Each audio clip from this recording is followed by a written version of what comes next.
야곱이 형 에서를 속이고 장자권과 그리고 축복권을 빼앗았다.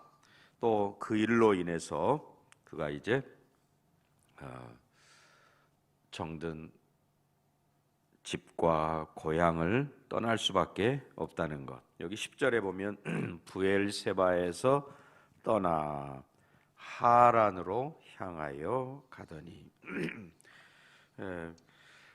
태어나서 자라고 그리고 부모 형제가 있는 그곳을 떠날 수밖에 없는 그런 모습이 10절에 간단하게 기록되어 있습니다. 하란으로 향하여 가더니, 네, 지금 여기 브엘세바에서 하란까지는 한 800km 정도 이렇게 된다고. 네, 그러니 상당히 먼 길을 가야 하는 거죠. 또 뭐 어떻게 될지도 모르는 불안감을 가지고 떠나가는 그런 길이고, 또 처음으로 이렇게 부모 형제를 떠나는 그런 길이기 때문에 어쩌면 더 힘들고 외로운 그런 상황이라고 할 수 있겠습니다. 그래서 11절에 보면 한 곳에 이르러 해가 진지라, 그리고 거기서 유숙하려고 돌을 베개로 삼고 누웠다라고 하는 그런 모습입니다. 어쩌면 뭐 절망일 것이고 또 외롭고 쓸쓸하고 하는 그런 상황인 것을 알 수 있죠. 그런데 이제 12절, 우리 같이 12절 보겠습니다. 꿈에 본즉 사닥다리가 땅 위에 서 있는데 그 꼭대기가 하늘에 닿았고, 또 본즉 하나님의 사자들이 그 위에서 오르락 내리락 하고. 잠이 들자마자 꿈을 꾸는 그런 모습. 아마 그 전에도 꿈을 꾸었겠지요. 그러나 이번에 꿈은 좀 독특하죠. 사닥다리가 땅에서 하늘까지 이어졌다. 또 사닥다리에는 천사가 오르락 내리락 하고, 하나님께 이르는 길이 있는 거고, 또 하늘에 들어가는 문도 있구나 하는 것을 그가 발견하게 됩니다. 그리고 이제 13절 같이 읽습니다. 또 본즉 여호와께서 그 위에 서서 이르시되 나는 여호와니 너의 조부 아브라함의 하나님이요 이삭의 하나님이라. 네가 누워 있는 땅을 내가 너와 내 자손에게 주리니. 그 사닥다리 끝에 하나님이 계셨다라고 하는 그런 모습이고요.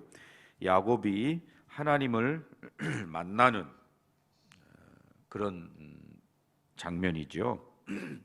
아마 아버지 이삭, 뭐 경건한 아버지니까 이삭에게서 또 어머니 리브가에게서 하나님에 대한 교육을 얼마나 잘 받았겠습니까? 뭐 또 예배도 집에서 아버지랑 어머니 뭐 이렇게 함께 수없이 드렸을 테고. 그러나 하나님을 직접 만나고 배우는 것은 지금 야곱에게 있어서 처음이죠. 그것도 어려운, 곤란한, 또 외로운 그런 상황에서 하나님을 만나고 있다라고 하는 거죠. 우리가 교회를 오래 다니고 또 하나님을 믿는다고 그러고 뭐 설교도 정말 오랫동안 듣고 하지만 하나님을 만나지 못하고 야곱처럼 그렇게 신앙 생활은 할 수 있는 거지요. 하나님을 만나는, 하나님과 그런 인격적인 만남이 없이도 뭐 예배도 드리고 뭐 봉사도 하고 직분도 감당하고 할 수 있는 겁니다. 그러나 지금 야곱은 그 어려운 상황에서 하나님을 인격적으로 만나고 있다라고 하는 것이 오늘 본문의 가장 중요한 그런 가르침이라고 할 수 있겠습니다. 그러니까 하나님을 만나는 그런 상황. 물론 뭐 그 전에도 하나님은 야곱에게 찾아오셨고, 하지만 야곱이 교만해서 하나님을 뵙지 못하고 만나지 못한 거지요. 그런 점에서 오늘 여기서 지금 그 어려운 상황에서 비로소 그의 눈이 뜨여지고 열려지고 해서 하나님은 이미 와 계셨는데 내가 만나지 못한 거구나 하는 것을 깨닫게 되는 것이죠. 그 어려운 상황 속에서 깨닫게 되는 것이고, 그때에 하나님께서 이제 말씀을 하십니다. 하나님을 너의 조부 아브라함의 하나님, 이삭의 하나님이다, 이렇게 소개를 하고 계십니다. 창조주 하나님이 아브라함의 하나님이시고 이삭의 하나님이시다. 그 말은 산자의 하나님이요, 또 지금 여기 살아계신 하나님, 역사하시는 하나님, 역사의 주인 되시는 하나님이시다. 이렇게 하나님께서 자신을 계시하시고, 그 다음에 더 중요한 것은 이제 그 하나님이, 아브라함과 이삭의 하나님이 내가 누워있는 땅을 내가 너와 내 자손에게 주겠다라고 하는 그 말씀은 이제 나는 너의 하나님이 되겠다, 그런 말씀이죠. 아브라함의 하나님, 이삭의 하나님일 뿐만 아니라 너의 하나님이다 라는 그런 말씀. 하나님이 먼저 야곱에게 찾아오신 거죠. 우리들에게도 마찬가지죠. 하나님께서 먼저 찾아오셔서 우리를 주의 백성으로 삼아 주셨습니다. 내가 너를 사랑한다, 이렇게 말씀하시고 다가오시는 사랑의 하나님, 오늘 또 사실은 우리에게 찾아오시는 하나님이시고, 아니 우리 안에 계신 하나님이시죠. 그런 점에서 지금 야곱에게 있어서 참된 믿음은 이제 하나님을 만나는 것에서 시작되었다 하는 것이죠. 결국 하나님은 나는 너의 하나님이다, 그것을 말씀하고 싶어 하시는 거죠. 아브라함의 하나님, 이삭의 하나님 뿐만 아니라 나는 너의 하나님이다. 그 하나님을 우리가 인격적으로 나의 하나님. 더 놀라운 사실은 이제 15절 말씀에서 15절 말씀을 주고 계시는데요. 15절 우리 함께 읽습니다. 내가 너와 함께 있어 내가 어디로 가든지 너를 지키며 너를 이끌어 이 땅으로 돌아오게 할지라. 내가 네게 허락한 것을 다 이루기까지 너를 떠나지 아니하리라 하신지라. 이 15절에 여러 가지를 말씀하시죠. 내가 너와 함께 있겠다.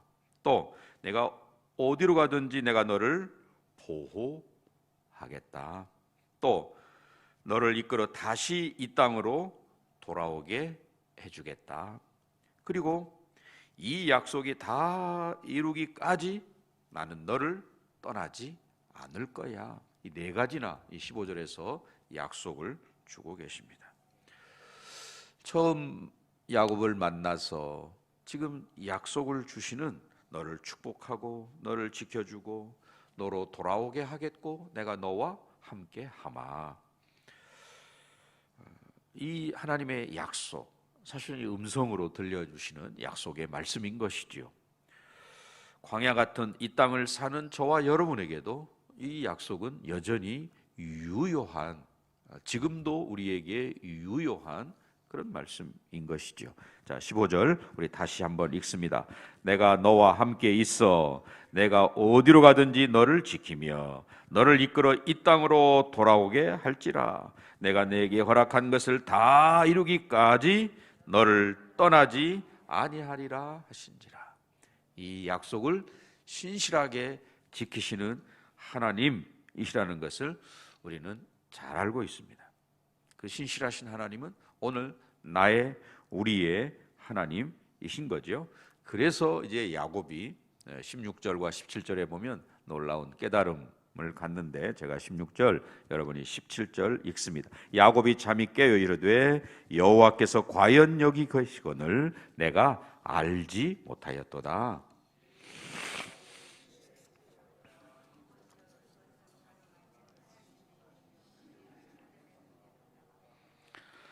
야곱이 하나님이 여기 계신데 내가 하나님을 몰랐구나. 그렇게 오래 교회를 다니고 뭐 직분도 맡고 목사로, 장로로 또는 집사로, 권사로 교회 여러 직분도 맡고 했는데 내가 하나님을 몰랐구나. 내가 이제 하나님을 보았다. 이제 하나님을 만났다. 내가 이제 하나님을 알았다. 뭐 그런 고백인 것이죠. 그래서 우리가 하나님과의 만남이 결국 사람을 변화시킨다 하는 것이고요. 17절에 그러고 나니까 야곱이 제1성으로 한 말이 뭡니까? 두려워하여 이르되 두렵도다 이곳이여. 두렵도다 이런 말이죠. 이 말은 뭐 무섭다 그런 말은 아니고 오히려 하나님을 경외하는 그런 표현이죠. 하나님을 만나고 하나님의 영광을 보고 하나님의 약속을 받고 하나님의 함께 하심과 여기 계심과 나와 함께 하셨음을 깨닫고 나니까 이런 경외감이 생기게 된 것이죠.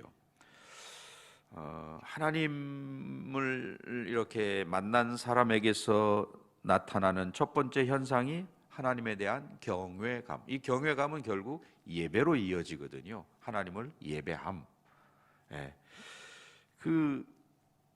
그런 경외감이 없이 하나님을 예배하는 것은 참된 예배가 아니라고 할 수 있습니다. 그런 점에서 야곱이 지금 이곳에서 하나님을 예배한다라고 우리가 말할 수 있겠고요. 자, 18절, 19절도 마찬가지인데 우리 한번 18절, 19절 같이 읽습니다. 야곱이 아침에 일찍이 일어나 베개로 삼았던 돌을 가져다가 기둥으로 세우고 그 위에 기름을 붓고 그곳 이름을 벳엘이라 하였더라. 이 성의 옛 이름은 루스더라. 네, 아침에 일찍이 일어나. 네, 그래서 어떤 분은 이게 새벽에 일어나 이렇게 해도 좋지 않을까 이런 이야기를 합니다. 하나님을 만난 야곱이 새벽에 일찍이 일어나. 과거와 똑같은 삶을 살지 않는 거죠.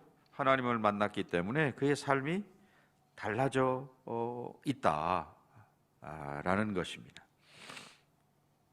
그래서 해가 뜨자마자 그 만난 하나님에 대한 감동과 기쁨과 이걸 이기지 못해서 베개했던 돌을 가져다가 기둥을 세우고 기름을 붓고 그곳 이름을 벳엘, 베이트엘이란 말이 하나님의 집이란 것이죠. 예배하는 장소가 꼭 정해져 있는 게 아니죠. 우리가 예배하는 그곳이 예배하는 처소가 된다는 말입니다. 거기가 하나님의 집이 되는 거죠. 내가 하나님을 예배하는 곳, 들이든 산이든 뭐 집이든 어느 곳이든 하나님을 예배하는 그곳이 바로 하나님의 집, 성전이구나. 거기에 하늘문이 열리고 있다는 것이고, 그래서 야곱이 하나님을 만난 그 감격과 기쁨을 예배드림으로 표현하고 있는 것이죠. 이제 그래서 20절부터 22절 마지막 절까지가 그의 하나님을 만난 예배드림에서 나타나는 그런 모습인데요. 제가 20절, 여러분이 21절, 그리고 22절은 다 같이 그렇게 읽겠습니다. 야곱이 서원하여 이르되 하나님이 나와 함께 계셔서 내가 가는 이 길에서 나를 지키시고 먹을 떡과 입을 옷을 주시어.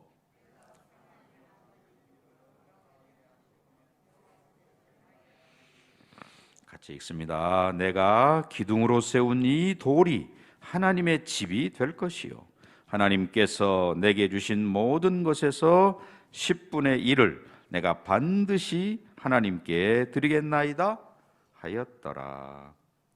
그 예배에서 소위 그 서약과 헌신과 이런 것들이 나타나고 있습니다. 그리고 지금 그 야곱의 상태를 보면 야곱은 어떻습니까? 아무것도 없는 상황이죠. 지금 아무것도 없이 그저 정처 없이 가는 나그네의 길인데 그 나그네의 상황에서 또는 아무것도 없는 상황에서 하나님께 서원하고 약속하고 있다는 것입니다. 우리가 뭔가 있어야 하나님께 헌신하고 헌금도 하고 그런 게 아니지요. 하나님을 만난 그 감격에서 헌신이 나오고 또 이렇게 서원, 물질을 드리고 할 수 있다는 것입니다. 이 말은 사실은 야곱의 물질에 대한 태도가 바뀌었다 이렇게도 우리가 해석하는 거죠. 이 물질은 하나님의 것이구나 라고 하는 것을 그동안엔 자기가 움켜쥐려고 하고 자기 머리 잔꾀를 발휘해서 취하려고 하고 했던 거였는데 이제는 하나님 모든 것이 하나님이 주신 겁니다. 이게 그의 그 11조 10의 10분의 1을 내가 반드시 하나님께 드리겠습니다 라고 하는 이 표현에서 나오는 거죠. 결국 우리가 11조를 드린다 라고 하는 것도 이건 하나님의 것입니다. 하나님께 드립니다. 사실 모든 게 다 하나님의 것이지만 10의 1을 드림으로 하나님 모든 것이 다 하나님의 것임을 내가 고백합니다 라고 하는 것이죠. 우리가 수입이 적을 때는 11조를 잘 할 수 있지만 점점 액수가 커지면 이제 이것을 드리는데 좀 생각을 하게 되고 또 인색하게 되고 그럴 수 있는 거고요. 또 이렇게 많아지면 11조를 자기 마음대로 내가 이건 이렇게 쓰고 저렇게 써야 되겠다. 줄 것을 자기가 결정한다든지 또는 생색을 낸다든지 이럴 수 있는 겁니다. 지금 야곱은 모든 걸 다 잃어버렸습니다. 그래서 이제부터 생기는 것은 하나님 주시는 것으로 알겠습니다. 그리고 하나님의 것은 당연히 하나님께 드리겠습니다. 그런 이제 신앙 고백으로 11조를 하나님께 드리고 있는 거죠. 사실은 이때부터 하나님께서 그의 삶에 깊이 간섭하신다 이렇게 우리가 볼 수 있겠습니다. 자, 그런 점에서 오늘 이미 하나님은 야곱과 함께 하셨지만 그가 깨닫지 못하고 발견하지 못했는데 이제 어려운 상황 속에서 하나님을 인격적으로 개인적으로 만나고 그 하나님과 예배하고 또 하나님 앞에 헌신하고 하는 삶을 야곱이 이제 시작을 하게 된 것이죠. 출발은 결국 그의 외로움 가운데에서 고통 가운데에서 하나님을 만나는 것에서 시작되었습니다. 하나님과 인격적인 만남이 인격적인 교제가 오늘 또 저와 여러분 삶 속에 충만하시기를 주의 이름으로 간절히 축원합니다.